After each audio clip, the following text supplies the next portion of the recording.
കടമ്പഴിപ്പുറം ഗ്രാമപഞ്ചായത്ത് 2024-25 വർഷത്തെ വികസന സെമിനാർ നടന്നു. ഒറ്റപ്പാലം എം.എൽ.എ. കെ പ്രേംകുമാർ ഉദ്ഘാടനം നിർവഹിച്ചു.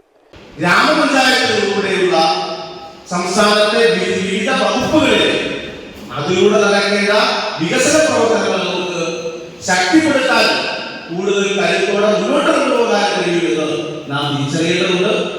അതിനാവശ്യമായ പരിശ്രമം കേരളം ഒറ്റക്കെട്ടായി നടത്തുകയുമാണ്.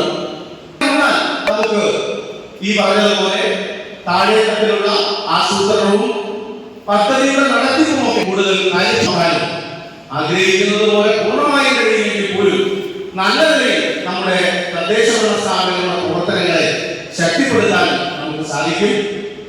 ഇപ്പോൾ പഞ്ചായത്തുകൾക്ക് വിഭവസമാഹരണം നടത്തുന്നതും ആഗ്രഹം കെട്ടിട രീതിയുമായി ബന്ധപ്പെട്ടു വന്നുള്ള പരിഷ്കാരം. കടമ്പഴിപ്പുറം ഗ്രാമപഞ്ചായത്ത് പ്രസിഡന്റ് പി ശാസ്തകുമാർ അധ്യക്ഷത വഹിച്ചു. വൈസ് പ്രസിഡന്റ് കെ ശ്രീലത, ജില്ലാ panchayat member P Moideenkutty, block ആരോഗ്യ വിദ്യാഭ്യാസ standing committee chairman P Subramanian, block member Sreekumari, C Balakrishnan തുടങ്ങിയവർ പങ്കെടുത്തു. ശുചിത്വം, കുടിവെള്ളം പദ്ധതികൾക്ക് ഊന്നൽ നൽകിക്കൊണ്ട് ഏകദേശം 7 കോടി രൂപയുടെ വികസന പ്രവർത്തനങ്ങൾ വികസന സെമിനാറിൽ അംഗീകരിച്ചു. CCN കടമ്പഴിപ്പുറം.